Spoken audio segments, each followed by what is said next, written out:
Welcome to the She Said Privacy, He Said Security podcast. Like any good marriage, we will debate, evaluate, and sometimes quarrel about how privacy and security impact business in the 21st century.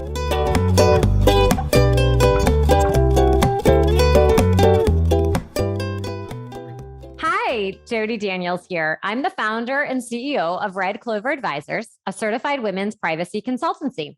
I'm a privacy consultant and certified informational privacy professional, providing practical privacy advice to overwhelmed companies. Hi, Justin Daniels here. I am passionate about helping companies solve complex cyber and privacy challenges during the life cycle of their business. I am the cyber quarterback helping clients design and implement cyber plans as well as help them manage and recover from data breaches.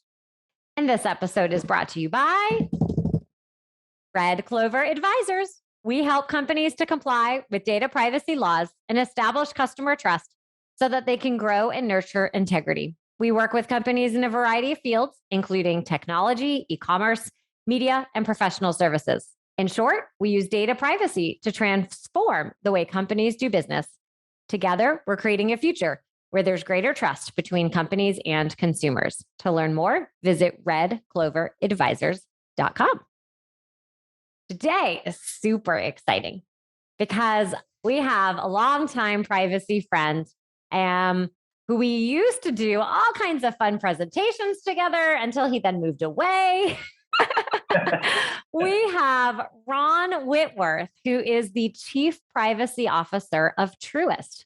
And Truist is the sixth largest bank in the US, having completed a merger of SunTrust and BB&T in February.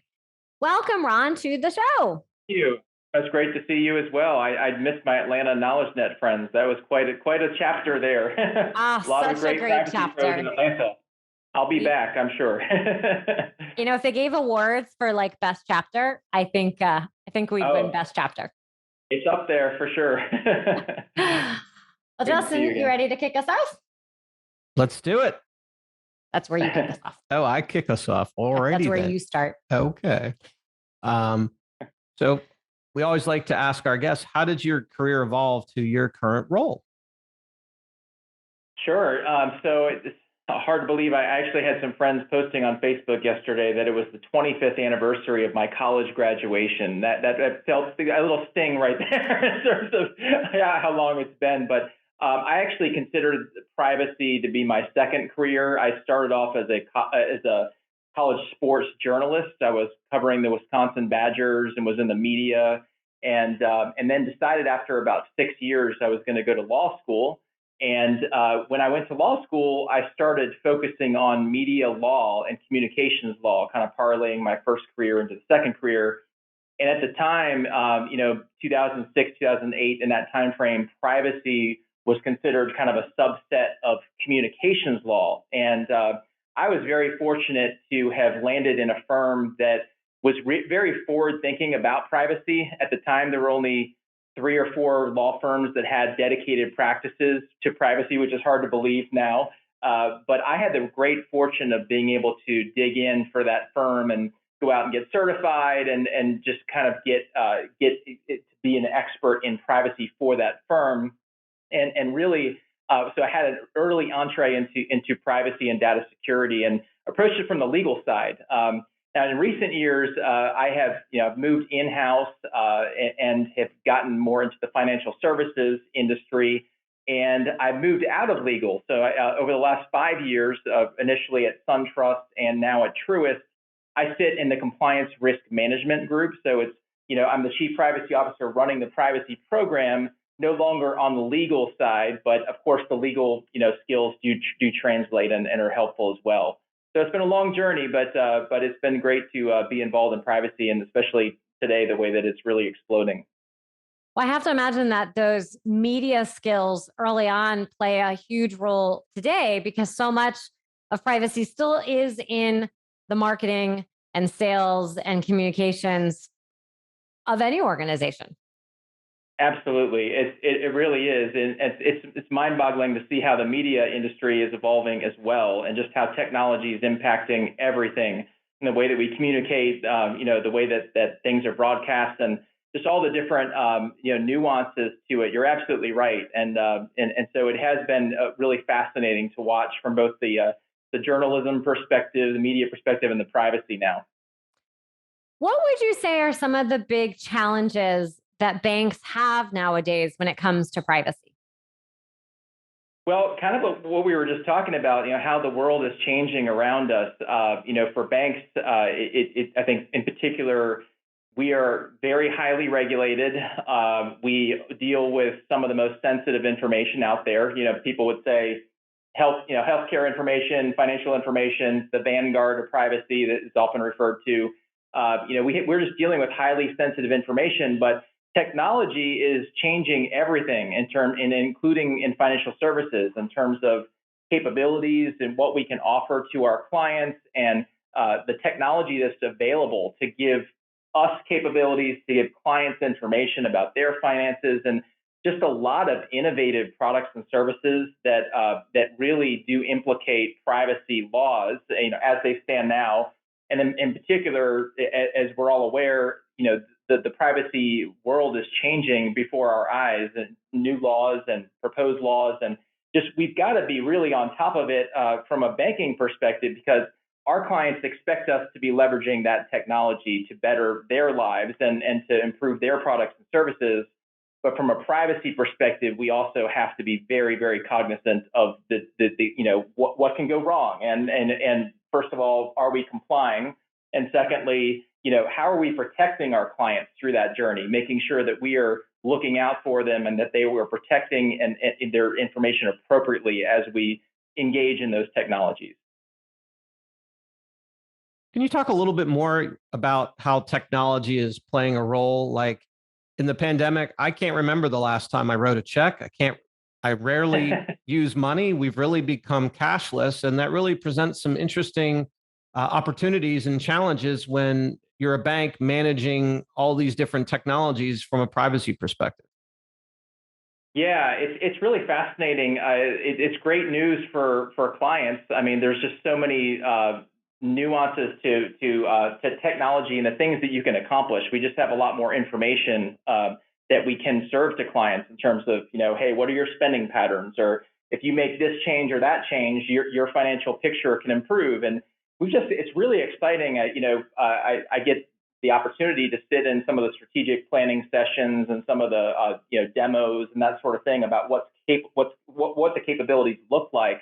And it really is fascinating of just how different we can make people's lives through technology.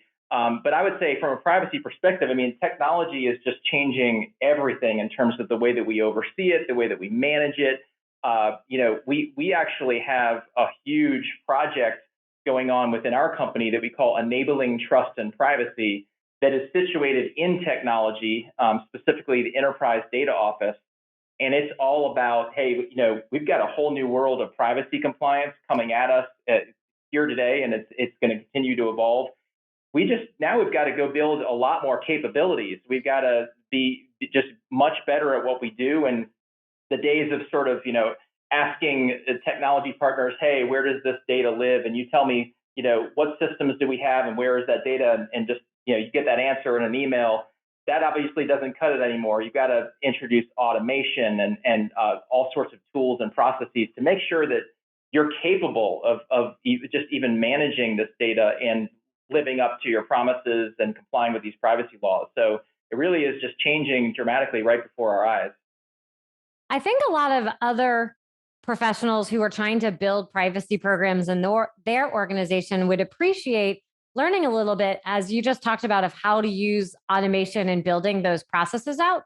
Can you share a little bit about what you see that's been helpful and effective? You mentioned, right, going from that manual approach to more of the automation and processes. Sure. So as you know, Jody, I mean, the third-party space in privacy has grown exponentially over the last few years as well, really over the last 10 years or so. There's a lot of great companies out there that are there to help us facilitate this. And we've taken a look and even kicked the tires with a lot of them in terms of automating data governance, essentially, just tools and technologies that can help you understand, where is your data? Where did it come from? Why do you have it? Who are you sharing it with? And why are you sharing it with them? And being able to kind of have that full picture. 10 years ago, you might do that exercise once a year, and it's like, okay, we know where the data is, and then it's like the static exercise. Whereas now you have to be constantly working at that, and nobody's perfect at it. I mean, everybody has room to improve, and there's it's just changing all the time in terms of the types of data you might have, and is it even considered data in scope? Is it personal information? And if so, what are those obligations? What have we told people? So we've used a lot of those tools and technologies to, first of all, check ourselves. You go out in your privacy notice and you describe what you're doing and how you're doing it. You have to make sure that you're living up to that. So, even just scanning your websites and understanding what is happening, and are we fully aware of where our information is going and how it's being used. We've changed a lot over the last few years in terms of engaging some of those third parties and building some stuff in-house, a little bit of both, in terms of how we were going to manage this moving forward. One of the questions people always say is, who should own privacy? So thinking about that kind of project, someone has to be the ringleader to corral everybody else together. Who has run that before? For example, the data governance projects before. Yeah, that's a great question. We spent a lot of time working through that internally here, and it's funny, we always have this debate about where should privacy sit. Should it be in technology or in legal or compliance or risk or wherever it might be? And the answer is all of those things. It has to be everywhere. So a lot of my peers, when we have this conversation, we start joking. It's you need that expertise everywhere in all of those areas. And but to your point, at the end of the day, you've got to have a strategic project. You've got to have project management capabilities. Our decision was we are going to position that major project within the enterprise data office, because so much about this is the data capabilities and just sort of having that mindset, having that ability to understand where it is, how we can control it. When we have consumer rights access requests, et cetera, they're the ones that are going to be there to facilitate those. So we've worked on an operating model where the project management capabilities, the data governance capabilities, it's really all quarterbacked out of our enterprise data office. That being said, we've got a very strong relationship and nexus and operating model so that they will come to privacy or come to our legal partners, and we work together on all of this stuff. It's not like it happens somewhere else and we check in occasionally. It's a day-to-day engagement. Makes sense. So we talked a little bit about who owns privacy in the company, but how are these privacy laws impacting how you manage privacy? Because as Jody alluded to, we've just had our 5th state, Connecticut, pass a privacy law, and number one, I think childhood home state. Okay. Little kids, what we used to sing. I had to interrupt because as a kid, we used to sing the 50 nifty song states. I can do it all in alphabetical order. We used to go Connecticut, number one. Sorry, you had a very important question. No, Carry not on. at all. No, keep going. Levity is good. And with privacy laws on at least 20 more state legislative dockets, how does that expansion of those laws amongst the states impact how you try to manage privacy? It deeply impacts it. The state law, activity in the U.S. has been enormous, particularly for, I would say, banks of our size or smaller. We have a new peer set. So it's kind of happened in the middle of our merger, where we went from 2 Southeast regional banks to now, as Jody said, a much larger bank, 6th largest in the country. But particularly for banks that are not the giants, they may or may not have had a lot of GDPR exposure. And for the large banks or large companies, even outside of financial services, they may have gone through this transformation, dating back 5-6 years, getting ready for GDPR and all the other international privacy laws that might attach to that company. But for the smaller companies, the state law activity in the U.S. has been enormously impactful.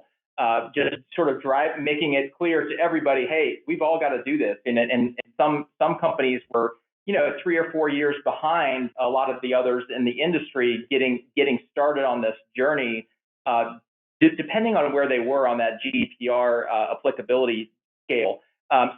California in particular, when CCPA was first introduced and as people were trying to digest it, interpret it, a lot of the banks were coming together, even in person before COVID, in big rooms where all the banks were represented and talking through in detail, how does this impact our compliance obligations and how are we going to approach this? And are you going to treat all consumers the same, or are you going to, isolate California? All those questions, I would say, really brought the companies together and really did a lot of benchmarking and it's been interesting to see how it's evolved, but it's continued with CPRA and of course Colorado and Virginia and Utah, Connecticut. We got so many more laws to wrestle with now, but it has absolutely changed the game for everybody.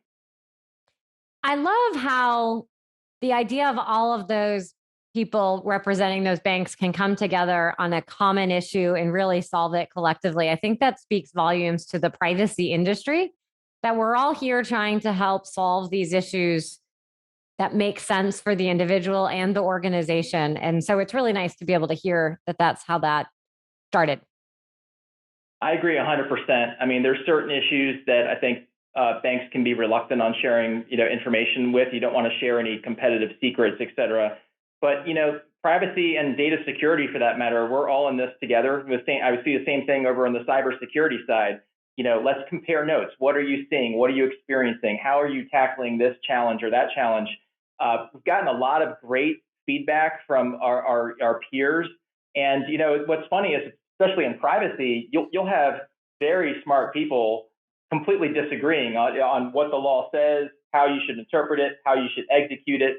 There's not necessarily a right or wrong answer. So I found a lot of benefit just listening to my peers and hearing how things are going there and implementing some of what I've heard, at my company. So I agree with you. It's been fantastic. Yeah, it harkens back to my days when I was implementing Sarbanes-Oxley at a large company, and I created the same thing. We created these benchmarking because it was new to everyone. What does all this little 2-paragraph thing mean to people? Now we have some very beautiful gray privacy laws, as you just indicated, that people have to figure out what to do with. So with these programs and new laws means you need people to help do all this work. What have you found to be successful in finding privacy professionals? And for anyone listening, maybe who wants to get into the space, what are some of the skill sets that you're looking for? Yeah, that's been a real challenge, honestly. I mean, we're hiring. I know you're hiring, Jody. It seems like everybody's hiring, which is great news for privacy professionals. I think what we're seeing and hearing, though, is that the folks who have 5-10 years of privacy experience that everybody puts in their job recs, they're not readily available. A lot of people are perfectly happy where they are. They're not moving, and so we've got to really figure out a different way to fill the need. And one thing we've been successful with is really engaging data governance skill sets. People who have been more sort of records governance or data governance type skill sets. They have really made a fantastic transition over to privacy. I mean, a lot of it's just very natural because so much of it, as we talked about, is about data.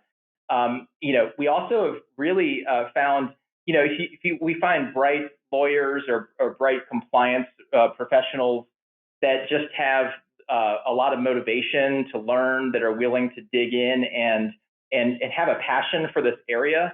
We've seen a lot of success where, while privacy is deep and nuanced and it might take years to become a true expert, there are ways for very smart people to dive in, get educated quickly, and make a difference. And we've seen a lot of people make that transition where they weren't in privacy a year or two ago, but they're already, heavy hitters in the privacy world. They're already making a huge difference. So I think there's a real opportunity out there for people, for bright, young talent in particular who just have a passion for this. And I do think passion is the key word because this is, as you said, Jody, I mean, this is a great community. It's an exciting area of law and an area of practice across the board. And it lends itself to people who are extremely passionate about their work, about protecting individuals, about protecting privacy. And I've just seen that sort of energy and passion translate into direct success in the workplace. Excellent. 2 organizations always looking for people. Step on up. Right.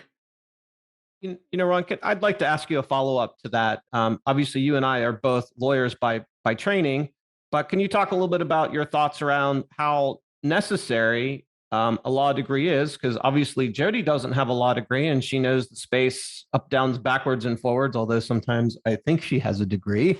But one per family, we're good. But love to get your perspective, because law school is a big commitment, but I get the sense in the privacy space, it might be beneficial, but it's not a necessity. Love to get your take on that.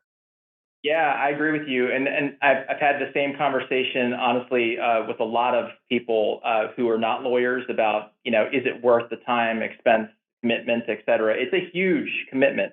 I do think there is an extraordinary value to having a law degree, but it's not necessary. There are so many different areas of privacy that do not require a legal degree. Jody's a great example, as you said. I mean, there's so many people who have made huge impacts as chief privacy officers or in a supporting role in major companies that really haven't needed a law degree. I will say that the job prospects right now, I have talked to a couple of individuals who are quite frustrated because all the law firms are hiring. If you're a lawyer, you've got endless amounts of opportunity out there in privacy. Sometimes the non-legal jobs can be a little harder to get, and there's some frustration with people like, man, I wish I had that law degree. But when you weigh the costs and the benefits, I think overall, it absolutely is not a prerequisite to having a very successful career in privacy. What advice would you give to someone coming in new to a privacy role? Maybe they're going to lead the privacy program. The company's never had someone do that before. What should they start with? What would you suggest is really important, maybe in their first, well, I'll say 90 days, but really it's going to take a while to get that program up. But where should they kind of begin? Sure. I'm always a huge proponent of the IAPP certifications. I've done 4 of them myself. The CIPP US is what I always recommend for new privacy professionals.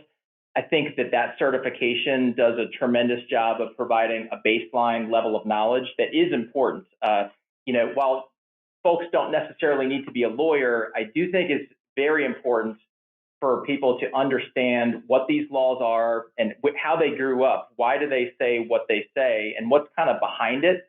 I think having that understanding of, why are these laws requiring what they do and how did we get here and what are they trying to accomplish? And by the way, how does that compare to Europe and other jurisdictions where maybe it's more robust and where that'll tell you where we're headed? I think I've yet to come across somebody who has gone through the time and expense to get the CIPP US as a starting point that has regretted it, because I think it's that foundation that is really, I would say, it is a prerequisite for a privacy professional. Excellent advice. Why are you laughing at me? Because during the pandemic, I had the opportunity to either maybe study for my IAPP or get a drone pilot's license. You know which one I picked. I recommended the drone pilot's license. I can't blame you there. That sounds great. He takes wonderful pictures now of our whole family. Yeah, but I also have to deal with what are the implications for privacy on the drone camera and what it collects and the implications of all that, which is a topic for another day. But it's true. I was not happy with the drone that was flying over our house. That was not ours. I can imagine. Jeez. Well, anyway, one of the questions we love to ask all of our guests is, do you have a best privacy or security tip you'd like to share from your experience? Sure. Well, I think one thing that's especially important now is staying current with technology. I was told that from the beginning of my privacy career. Back then they would say, "Hey, you need to get on Facebook." now that's sort of, that's what the older people like me do. And, so now it's, hey, you need to understand about NFTs and crypto and the meta and, all these terms that might scare people away because, they sound scary. They're hard to understand. We need to wrestle with those things and kind of dive in and experiment and just understand what's happening in the world from a technology perspective. Because unless you really experience it yourself and you see for yourself, how things are working and some of the nuances that you will experience as a consumer, it's really hard to advise properly. Whether you're in a legal role or CPO role or just kind of evaluating some ideas that percolate within your company. I've just always found it extraordinarily helpful to be educated on the actual technology. You don't have to be a technology expert or a whiz. You just have to have sort of a grounding so you know what you're wrestling with. Now, Ron, when you are not doling out privacy advice and studying the latest privacy laws, what do you like to do for fun? Well, I have 3 young children, 10, 8, and 6. So a lot of my time is spent, travel hockey, gymnastics, soccer, MMA, fencing, rock climbing. Some of the activities that our weekends are really encapsulated by. But I'm a huge sports junkie still. I mentioned I was a sports reporter. I still work out in the mornings, but I don't play sports myself. But I'm a huge Washington Capitals fan. It's the hockey playoffs right now, so my world comes to a halt until that season is over. I'm a huge sports fan, so I spend a lot of time playing, watching sports, and particularly supporting my kids as they start to play themselves. Well, thank you so much for sharing. We can appreciate the weekend activities and weekday of all kinds of shuffling. We just feel like the carpool taxi. So. Yeah, that's right. If people wanted to connect with you, where is the best place to do so? LinkedIn would be great. Connect to a lot of folks on LinkedIn, and I'm happy to connect with anyone who would like to connect there. That'd be fantastic. Well, Ron, thank you so much for sharing. I know this was really valuable information that you've shared to anyone creating a privacy program, working on one, trying to figure out how to enter one as well. So thank you again. Thank you for having me. I really appreciate it.